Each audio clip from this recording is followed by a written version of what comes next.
1994 ഞാൻ Edakkara police sub ഇൻസ്പെക്ടറായിരുന്നു.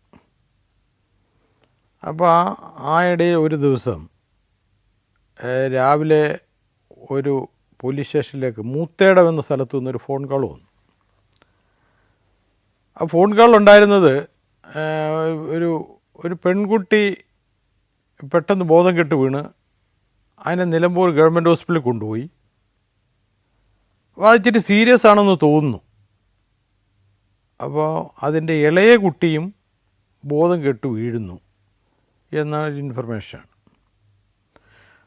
അപ്പോൾ എടക്കരയിൽ നിന്ന് മൂത്തേടത്തേക്ക് പോകണമെങ്കിൽ മുണ്ട പാലത്തിൻ്റെ അവിടുന്ന് റൈറ്റിലേക്ക് പോയിട്ട് അന്ന് പുഴയിൽ പാലമില്ല, വെള്ളം കുറവായതുകൊണ്ട് പുഴയിൽ കൂടെ കടന്നു പോകാം. വെള്ളം കൂടുതലാണെങ്കിൽ അക്കരയ്ക്ക് പോകണമെങ്കിൽ വള്ളം കടന്ന് വേണം പോകാൻ. വഞ്ചിയുടെ ഒരു സീസണല്ല, ഇച്ചിരി ഉണക്ക സമയമായതുകൊണ്ട് പുഴ കടന്ന് പോകാൻ പറ്റും. അപ്പോൾ ഇളയ കുട്ടിയുടെ പെട്ടെന്ന് ബോധം കെട്ട് വീണെന്ന് പറഞ്ഞപ്പോൾ ഞാൻ എന്തായാലും കാര്യമൊന്ന് അന്വേഷിച്ച് കളയാമെന്ന് കരുതി നേരെ മൂത്തേടത്തേക്ക് പോയി. മൂത്തേടം കുറേ ഉള്ളിലേക്ക് ചെല്ലുമ്പോൾ ഒരു ഹമീദ് എന്ന് പറയുന്ന ഒരാളിൻ്റെ ഒരു വീട്ടിലാണ് ഈ സംഭവം നടന്നിരിക്കുന്നത്. ആ വീട്ടിൽ ഹമീദുണ്ട്, ഹമീദിൻ്റെ ഭാര്യയുണ്ട്, മൂത്ത 2 പെൺമക്കളുണ്ട്, ഇളയ ഒരു ആൺകുട്ടിയുണ്ട്.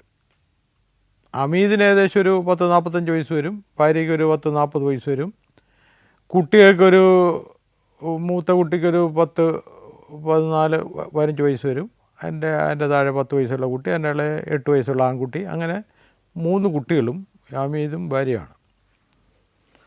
ഹമീദ് അത്യാവശ്യം കൂലിപ്പണി ചെയ്തും അല്ല എന്തെങ്കിലും നാട്ടിലെ ലുട്ടിലൊടുക്ക് പണികൾ ചെയ്തും ഒരു കൂലിവേലക്കാരനാണെന്ന് പറയാം. അല്ലാതെ വലിയ വരുമാനമൊന്നുമില്ല. കിട്ടുന്ന കാശ് കൊണ്ട് എങ്ങനെയെങ്കിലും കഷ്ടിച്ച് പട്ടിണി അർദ്ധപട്ടിണിയൊക്കെ ആയിട്ട് കഴിയുന്ന ഒരു സാധാരണ കുടുംബം. അപ്പം ഞാൻ ആ വീട്ടിൽ ചെല്ലുമ്പോൾ ഹമീദ് അവിടെ ഉണ്ട്, ഭാര്യയുണ്ട്, ഇളയ ആൺകുട്ടിയുണ്ട്. അപ്പോൾ മൂത്ത പെൺകുട്ടിയെ ആദ്യം കൊണ്ടുപോയി ഗവൺമെൻറ് ഹോസ്പിറ്റലിൽ കൊണ്ടുപോയെന്ന് പറഞ്ഞു. ഇളയ പെൺകുട്ടിയെ ഹോസ്പിറ്റലിൽ കൊണ്ടുപോയെന്ന് പറഞ്ഞു. അത് രണ്ടും അവരുടെ ബന്ധുക്കളായ ചില ആൾക്കാരും നാട്ടുകാരും കൂടെ ചേർന്നാണ് കൊണ്ടുപോയിരിക്കുന്നത്. ഈ 2 കൂട്ടർ പെട്ടെന്ന് വയ്യാതെ ബോധം കെട്ട് വീണപ്പോൾ ഹമീദ് ഒരുമാതിരി വരണ്ട് എങ്ങും പോകാൻ വയ്യാതെ അവിടെ നിൽക്കുകയാണ്. അപ്പോൾ കുറച്ചു നേരം കഴിഞ്ഞ് ഞാൻ അവിടെ ചെന്ന് വിവരങ്ങളൊക്കെ അന്വേഷിച്ചു. അപ്പോൾ അവർ പറഞ്ഞത് ഒരു പ്രത്യേകിച്ച് വിശേഷമായിട്ട് കാര്യങ്ങളൊന്നുമില്ല. ഇന്നലെ രാത്രിയിൽ അത്താഴം കഴിച്ചിട്ട് കിടന്നു, ഇന്ന് രാവിലെ ആയപ്പോഴത്തേക്ക് പുട്ടുണ്ടാക്കി കഴിച്ചു. അപ്പോൾ രാത്രി അത്താഴം കഴിച്ചു, രാവിലെ പുട്ടുണ്ടാക്കി കഴിച്ചു. അത് കഴിഞ്ഞതിന് ശേഷം എല്ലാവരും കൂടി ഇരിക്കുകയായിരുന്നു. അപ്പോഴാണ് പെട്ടെന്ന് ഒരു മൂത്ത പെൺകുട്ടിക്ക് ഒരു ദേഹാസ്വാസ്ഥ്യം വന്നത്. ഉടനെ ആദ്യം അത്ര കാര്യമാക്കിയില്ലെങ്കിലും പിന്നെ അത് വല്ലാതെ തളർച്ചയൊക്കെ വന്നപ്പോൾ അതിനെ നിലമ്പൂർ ഗവൺമെൻറ് ഹോസ്പിറ്റലിലേക്ക് കൊണ്ടുപോയിരിക്കുകയാണ്. അപ്പോൾ അതിനെ കൊണ്ടുപോയി കഴിഞ്ഞ് കുറച്ച് കഴിഞ്ഞപ്പോഴാണ് ഇളയ കുട്ടിക്ക് ദേഹാസ്വാസ്ഥ്യം അനുഭവപ്പെടുന്നു. അതിനെ ഹോസ്പിറ്റലിൽ കൊണ്ടുവന്നു. അപ്പം ഞാൻ അവിടെ നിൽക്കുമ്പോൾ തന്നെ നിലമ്പൂരിൽ നിന്നൊരു ഫോൺ വന്നു, മൂത്ത പെൺകുട്ടി മരിച്ചു എന്ന്. മൂത്ത പെൺകുട്ടി മരിച്ചു എന്ന് പറയുമ്പോൾ അതുവരെയും ഞാനതൊരു സ്വാഭാവികമായ ഒരു സാധാരണ ഒരു അസ്വസ്ഥത തോന്നി ഹോസ്പിറ്റലിൽ കൊണ്ടുപോയി എന്നൊരു മനോഭാവത്തിലാണ് ഞാൻ നിന്നത്. പക്ഷേ മൂത്ത കുട്ടി മരിച്ചു എന്ന് പറഞ്ഞപ്പോൾ ഇതിനകത്ത് എന്തോ ഒരു അസാധാരണത്തുണ്ടല്ലോ എന്ന് എനിക്ക് തോന്നി. ഞാനുടൻ തന്നെ 1-2 പോലീസുകാരെ അവിടെ നിർത്തിയിട്ട് നേരെ എടക്കര പോലീസ് സ്റ്റേഷനിലേക്ക് വന്നിട്ട് പോരുമ്പോൾ അവിടുന്ന് തന്നെ അവരുടെ ബന്ധത്തിലുള്ള ഒരാളിനെ കൂട്ടിക്കൊണ്ട് വന്നിട്ട് അയാളുടെ മൊഴി വാങ്ങിച്ചൊരു FIR എടുത്തു. FIRൽ ഇങ്ങനെ മൂത്ത കുട്ടി മരിച്ചു എന്നും അതിനകത്ത് എന്താണ് കാര്യമെന്നറിയില്ലെന്നൊക്കെ പറഞ്ഞിട്ട് അണ്ണാച്ചുരുടത്തിനാണ്, അസ്വാഭാവിക മരണത്തിനാണ് ഒരു കേസ് എടുത്തത്. അപ്പോൾ സ്വാഭാവികമായിട്ടും എന്തോ സംഭവിച്ചിട്ടുണ്ടോ എന്ന് എല്ലാവരെയും പോലെ എനിക്കും തോന്നി. അതുകൊണ്ടാണ് ഒരു FIR എടുക്കാമെന്ന് കരുതിയത്. അടുത്ത ഫോൺ കോൾ വന്നു. അദ്ദേഹത്തിൻ്റെ ഹമീദിൻ്റെ ഭാര്യയും ബോധം കെട്ട് വീണു. അവരെ നിലമ്പൂർ ഹോസ്പിറ്റലിലേക്ക് കൊണ്ടുപോയി. ഒരു ASI പറഞ്ഞയച്ചിട്ട് അവരുടെ ഇൻക്വസ്റ്റ് തയ്യാറാക്കാൻ വേണ്ടി നിലമ്പൂർ ഹോസ്പിറ്റലിലേക്ക് അയച്ചിട്ട് ഞാൻ വീണ്ടും ഈ സംഭവ സ്ഥലത്തേക്ക് ചെന്നു. ആ സംഭവ സ്ഥലത്ത് നിൽക്കുമ്പോഴാണ് അറിയുന്നത് ഇളയ പെൺകുട്ടി മരിച്ചു എന്നുള്ളത്. കുറച്ചു നേരം കഴിഞ്ഞപ്പോൾ അവരുടെ ഹമീദിൻ്റെ ഇളയ മകനും ബോധം കെട്ടു വീണു. ഇളയ മകനെ ഹോസ്പിറ്റലിൽ കൊണ്ടുപോയി. ഇളയ മകനെ ഹോസ്പിറ്റലിൽ കൊണ്ടുപോയപ്പോഴാണ് അറിയുന്നത്, കൊണ്ടുപോയി കഴിഞ്ഞ ഒരു അല്പസമയം കഴിഞ്ഞപ്പോൾ ഹമീദ് ബോധം കെട്ടു വീണു. ഹമീദിനെ ഹോസ്പിറ്റലിൽ കൊണ്ടുപോയി. അപ്പോഴറിയുന്നു ഹമീദിൻ്റെ ഭാര്യ മരിച്ചു എന്ന്. അപ്പോൾ ഇനി അവശേഷിക്കുന്നത് ഹമീദിൻ്റെ മകനും ഹമീദ് മാത്രമേ ഉള്ളൂ.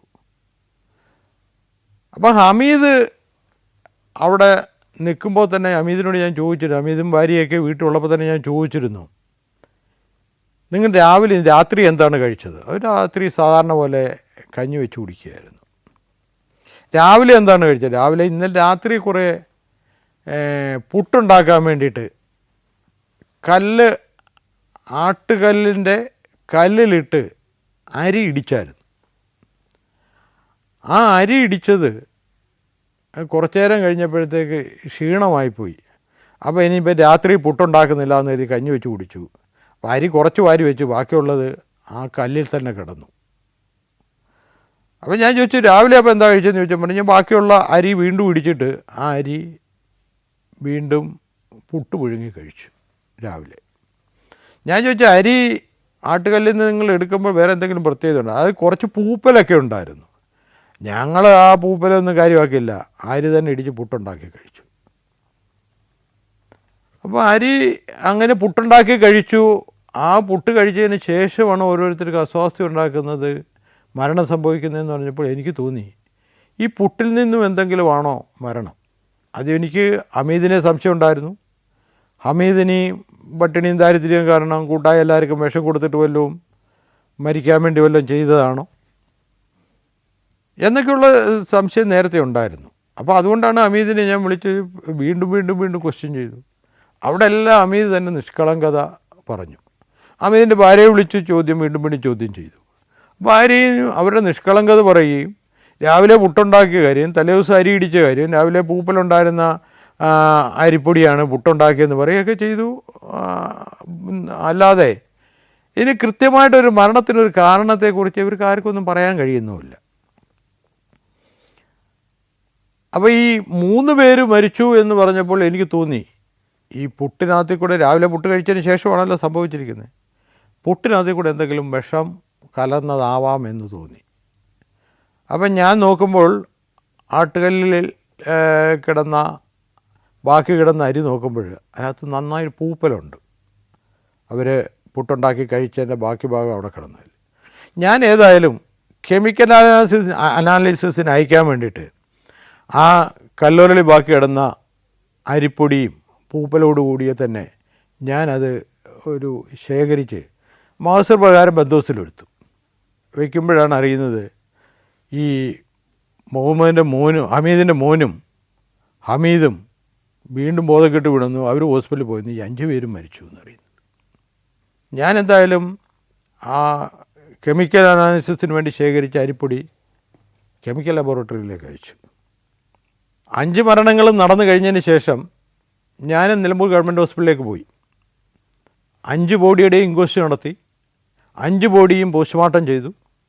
5 ബോഡിയും പോസ്റ്റ്മോർട്ടം ചെയ്തതിനകത്ത് നിന്ന് അതിൻ്റെ വിസ്ര, അതായത് വയറ്റിലുള്ള നമ്മുടെ ആഹാരപദാർത്ഥത്തിൻ്റെ ബാക്കി അതുമെല്ലാം ശേഖരിച്ചു.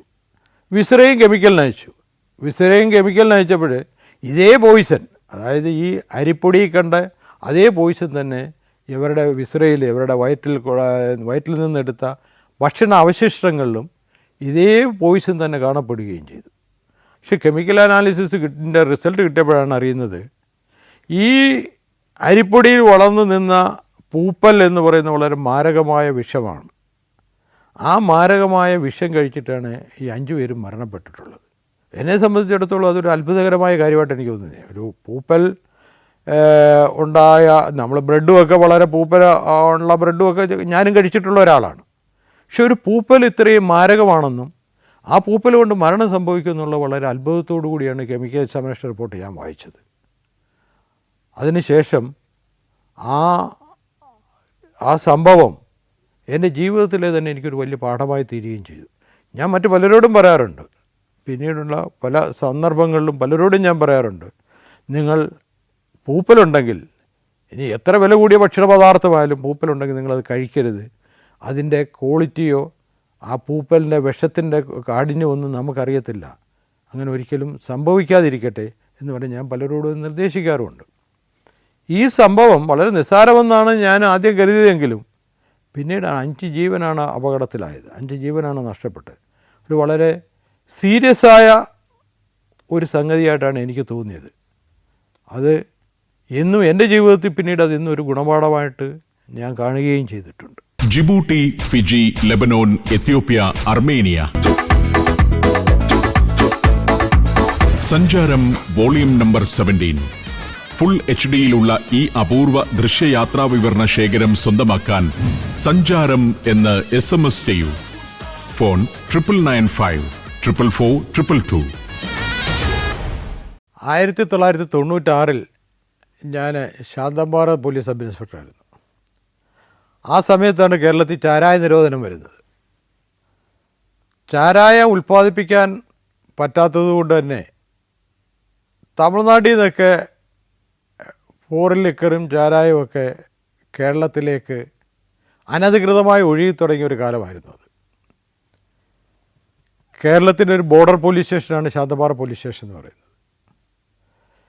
ഈ പോലീസ് സ്റ്റേഷൻ മെയിൻ റോഡെന്ന് പറയുന്നത് ബോഡി നായിക്കനൂരിൽ നിന്ന് പൂപ്പാറ വഴിയുള്ള രാജാക്കാട് വഴി ശാന്തമ്പാറയ്ക്കുള്ള ആ റോഡാണ് മെയിൻ റോഡ്.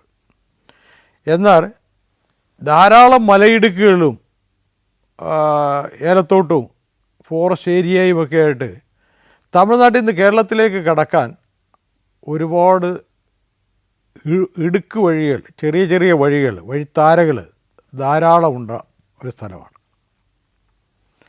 അപ്പോൾ അങ്ങനെ തമിഴ്നാട്ടിൽ നിന്ന് കേരളത്തിലേക്ക് മദ്യം ഒഴുകിക്കൊണ്ടിരിക്കുന്ന ആ കാലത്ത് എല്ലാ ദിവസവും ഞാൻ ഈ അനധികൃത മദ്യവിൽപ്പനയെ അതിൻ്റെ പ്രതികൾ ഉൾപ്പെടെ എല്ലാ ദിവസവും ഏതെങ്കിലും 1-2 കേസുകൾ വീതം എല്ലാ ദിവസവും ഉണ്ടാകുമായിരുന്നു അവിടെ. ഇതെല്ലാം പിടിച്ച് ഞാൻ കേസെടുത്തുകൊണ്ടിരിക്കുകയാണ്. അപ്പോൾ ഈ കേസുകൾ എടുത്തു കഴിഞ്ഞാൽ ഇത് സീൽ ചെയ്ത് പോലീസ് സ്റ്റേഷൻ സൂക്ഷിച്ച് അടുത്ത ദിവസം സാമ്പിളും എടുത്ത് സീൽ ചെയ്ത് വെച്ചിട്ട് അടുത്ത ദിവസം കോടതി കൊടുക്കുകയും FIR കോടതി ഹാജരാക്കുകയും ചെയ്യും. അന്ന് അത് വലിയ ക്വാണ്ടിറ്റി മദ്യമില്ലാത്തതുകൊണ്ട് തന്നെ ഇതെല്ലാം ജാമ്യമുള്ള വകുപ്പുകളായിരുന്നു അന്ന് ഇട്ടിരുന്നത്. ഈ പ്രതികളെന്ന് പറയുന്ന എല്ലാ ആൾക്കാരും ഒരു പർട്ടിക്കുലറായ ഒരു പാർട്ടിയിൽപ്പെട്ട ആൾക്കാരാണ്. പക്ഷേ പോലീസ് ഉദ്യോഗസ്ഥരെ സംബന്ധിച്ചിടത്തോളം പാർട്ടി നോക്കേണ്ട കാര്യമില്ല. ഏത് പാർട്ടിക്കാരായാലും പോലീസ് ഉദ്യോഗസ്ഥന് ഒന്നുപോലെയുള്ളൂ. അപ്പോൾ ഇതെല്ലാം കേസെടുത്ത് കഴിഞ്ഞാൽ അതാത് ദിവസം തന്നെ വൈകിട്ട് ഏതെങ്കിലും ഒരു രാഷ്ട്രീയ നേതാവ് വരും. സാറേ അയാൾക്ക് ജാമ്യം വേണമെന്ന് പറയും. ഇയാളെ പോലീസ് സ്റ്റേഷൻ സൂക്ഷിക്കുന്ന റിസ്ക് എടുക്കേണ്ടാത്തതുകൊണ്ട് ഞാനും കരുതും അല്ല ജാമ്യത്തിൽ പോകുന്നേ പോയിക്കോട്ടെ, ജാമ്യമുള്ള വകുപ്പല്ലേ, ജാമ്യത്തിൽ പോകുന്നെങ്കിൽ പോകട്ടെ. ജാമ്യം കൊടുക്കും. ഈ നേതാവ് ഇവരെ വിളിച്ചുകൊണ്ട് പോകും. അടുത്ത ദിവസം വരുമ്പോൾ മറ്റൊരാളായിരിക്കും. അതിനും ചിലപ്പോൾ ഈ നേതാവോ അല്ലെങ്കിൽ മറ്റൊരു നേതാവ് വരും. അങ്ങനെ രാഷ്ട്രീയക്കാർ നിരന്തരം ഇവരെ ജാമ്യത്തിൽ എടുത്തുകൊണ്ട് പോവുകയാണ്. അങ്ങനെ ഇരിക്കെ ഇത് അവരുടെ പാർട്ടിയിൽ, അത് പോലീസിനെ സംബന്ധിച്ച ഭാഗമല്ല, അവരുടെ പാർട്ടി ഇതൊരു വലിയ ചർച്ചാ വിഷയമായി. സ്ഥിരമായിട്ട് നമ്മുടെ പാർട്ടിക്കാരെ പോലീസ് അറസ്റ്റ് ചെയ്യുന്നു. നമ്മൾ ചാരായ കച്ചവടം ചെയ്യുന്നത് കൊണ്ടാണ്. അതുകൊണ്ട് പാർട്ടിയുടെ പേര് ചീത്തയാകാതിരിക്കണമെങ്കിൽ എന്തെങ്കിലും ഒരു കൺട്രോൾ വേണമെന്നൊക്കെ ഉള്ളത് അവരുടെ പാർട്ടി ചർച്ചയായി എന്നാണ് ഞാൻ പിന്നീട് അറിഞ്ഞത്. അതെൻ്റെ വിഷയമല്ല എങ്കിലും പാർട്ടിയോടും എന്നോടും ഒരുപോലെ താല്പര്യമുള്ള ചിലർ പറഞ്ഞ പാർട്ടിയിൽ ഒരു ചർച്ചയായി എന്നുള്ളത്. അതനുസരിച്ച് പാർട്ടി ഒരു തീരുമാനമെടുത്തു, നമുക്ക് പോലീസ് സ്റ്റേഷൻ മാർച്ച് വെക്കാം. അപ്പോൾ പോലീസ് സ്റ്റേഷൻ മാർച്ച് വെക്കാതെ പോലീസ് സ്റ്റേഷൻ ഒരു നോട്ടീസ് കൊണ്ട് തന്നു, ഇത്രാം തീയതി ഞങ്ങൾ പോലീസ് സ്റ്റേഷൻ മാർച്ച് വെക്കുന്നുണ്ട്. സ്വാഭാവികമായിട്ട് പോലീസ് സ്റ്റേഷൻ മാർച്ച് വെച്ചാൽ പോലീസിൻ്റെ പണിയാണ് അവരെ ഗേറ്റ് കിടക്കാൻ അനുവദിക്കാതെ അതിന് മുമ്പായിട്ട് തന്നെ തടയുക എന്നുള്ളത്. അപ്പോൾ വേണ്ട പോലീസ് തന്നെ മറ്റ് പോലീസ് സ്റ്റേഷനുകളിൽ നിന്നുള്ള പോലീസുകാരുണ്ട്, ഓഫീസേഴ്സുണ്ട്.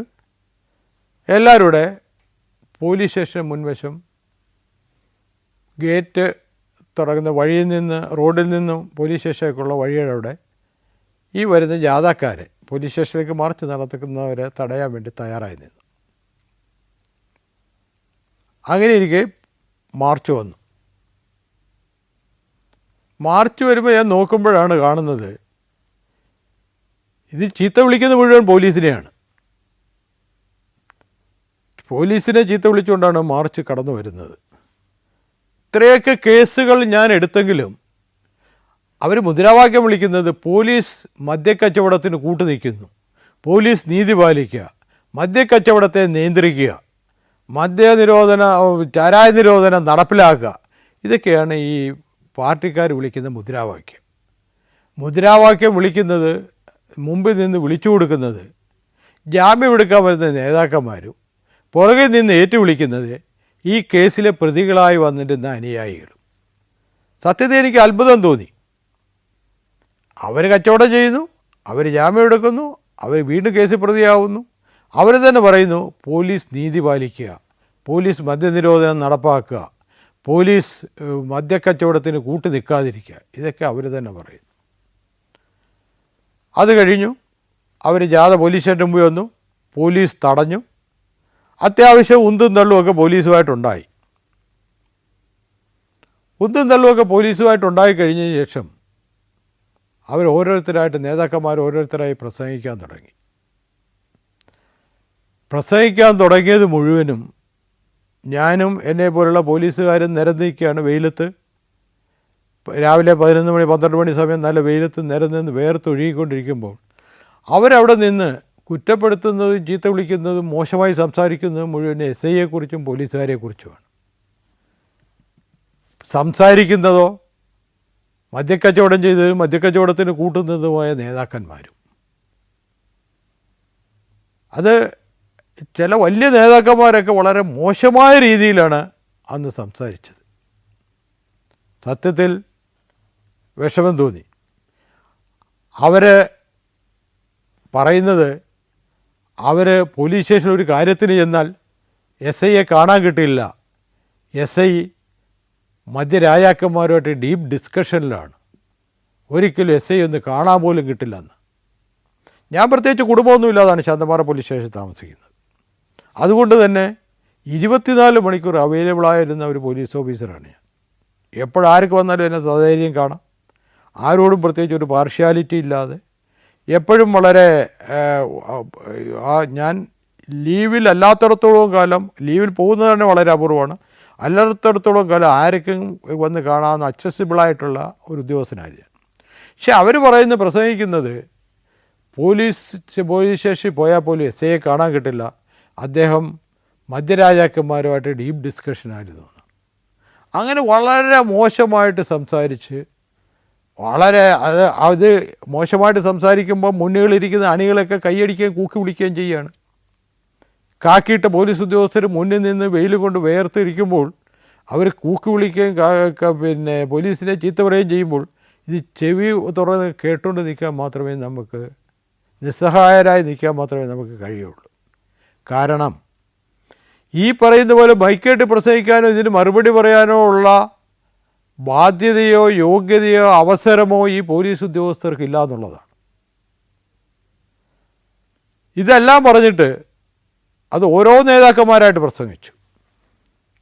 എല്ലാവരും പോയി കഴിഞ്ഞ് യോഗം പിരിഞ്ഞു കഴിഞ്ഞിട്ട് അവിടുത്തെ പഞ്ചായത്ത് പ്രസിഡന്റ് എനിക്ക് ഇത്തിരി അടുപ്പമുള്ള ആളും പാർട്ടിക്കാരനുമാണ്. അദ്ദേഹത്തെ വിളിച്ച് ഞാൻ ചോദിച്ചു, എന്താണ് നേതാവ് ഇങ്ങനെ, നിങ്ങൾ തന്നെയല്ലേ ഇത് ചെയ്യുന്നത്, നിങ്ങൾ തന്നെയല്ലേ ജാമ്യത്തിൽ പോകുന്നത്, നിങ്ങൾ തന്നെയല്ലേ ജാമ്യം എടുക്കുന്നത്, എന്നിട്ട് ഈ പോലീസിനെ എന്തിനാണ് ഈ ചീത്ത വിളിക്കുന്നത്? അപ്പോൾ അദ്ദേഹം പറഞ്ഞത്, സാറേ ഇത് അങ്ങനെ പറഞ്ഞിട്ട് കാര്യമില്ല, ഞങ്ങളുടെ പാർട്ടിയിൽ ഇത് ചർച്ചാ വിഷയമായി. ഞങ്ങളുടെ പാർട്ടിയിൽ ഇത് ചർച്ചാ വിഷയമായപ്പോൾ ഞങ്ങളുടെ മുഖം രക്ഷിക്കാൻ ഇതേ മാർഗമുള്ളൂ. ഞങ്ങളുടെ മുഖം രക്ഷിക്കുക എന്നുള്ളതേ ഉള്ളൂ ഞങ്ങൾക്ക്. നിങ്ങളുടെ വിഷയം ഞങ്ങൾക്കറിയേണ്ട കാര്യമില്ല. അണികൾക്കൊരു ചെറിയ നുണൽ വന്നാൽ അത് എങ്ങനെയെങ്കിലും തോണ്ടി വലുതാക്കി പരുവാക്കി വലിയ മുറിവാക്കി മാറ്റുക എന്നുള്ളതാണ് ഞങ്ങളുടെ ലക്ഷ്യം. നിങ്ങൾക്ക് നിങ്ങളുടെ കാര്യം, ഞങ്ങളുടെ ഞങ്ങളെ സംബന്ധിച്ചിടത്തോളം രാഷ്ട്രീയ പ്രവർത്തനമെന്ന് പറഞ്ഞാൽ അണികൾക്ക് എങ്ങനെ വലിയ മുറിവാക്കി അത് കരിച്ച് സാറ്റിസ്ഫാക്ടറി ആക്കി കൊടുക്കാൻ പറ്റുമോ അവിടെയാണ് ഞങ്ങളുടെ ലക്ഷ്യം. ഞങ്ങൾക്ക് നിങ്ങളോട് വ്യക്തിപരമായ വിരോധമൊന്നും ഉണ്ടായിട്ടല്ല, ഞങ്ങൾ അണികളെ സംതൃപ്തിപ്പെടുത്താൻ വേണ്ടി മാത്രം ഞങ്ങൾ ചെയ്തതാണ്. ഇതിനകത്ത് നമ്മളൊന്നും തമ്മിൽ വ്യക്തിപരമായ യാതൊരു വൈരാഗ്യത്തിൻ്റെ കാര്യമില്ല. ഇങ്ങനെ മാത്രമേ ഈ ഇമാതിരിയുള്ള പ്രവർത്തനങ്ങൾ നടക്കാൻ കഴിയുള്ളൂ. അതുകൊണ്ടാണെന്ന് പുള്ളി വളരെ ഖേദപൂർവ്വം എന്നോട് പറഞ്ഞു. അപ്പോൾ ഒരു സന്ധ്യ സമയത്ത് ഞാൻ നോക്കുമ്പോൾ ഈ റോഡ് സൈഡിലാണ് പോലീസ് സ്റ്റേഷൻ. റോഡ് സൈഡിൻ്റെ മുമ്പിൽ അവരുടെ സകല ഓട്ടോറിക്ഷയും കൊണ്ടിട്ട് പോലീസ് സ്റ്റേഷൻ്റെ മുൻവശം മുഴുവനും ഓട്ടോറിക്ഷകളെല്ലാം കൂടെ കൊണ്ടിട്ട് ലോക്ക് ചെയ്തിട്ട് എല്ലാ ഓട്ടോറിക്ഷ ഡ്രൈവർമാരും വീട്ടിൽ പോയി. അപ്പം ഞാൻ നോക്കുമ്പോൾ പോലീസ് സ്റ്റേഷൻ്റെ മുൻവശം മുഴുവനും ഓട്ടോറിക്ഷകളാണ്, റോഡ് സൈഡാണ്, റോഡിൽ ഉൾപ്പെടെ ഓട്ടോറിക്ഷയാണ്.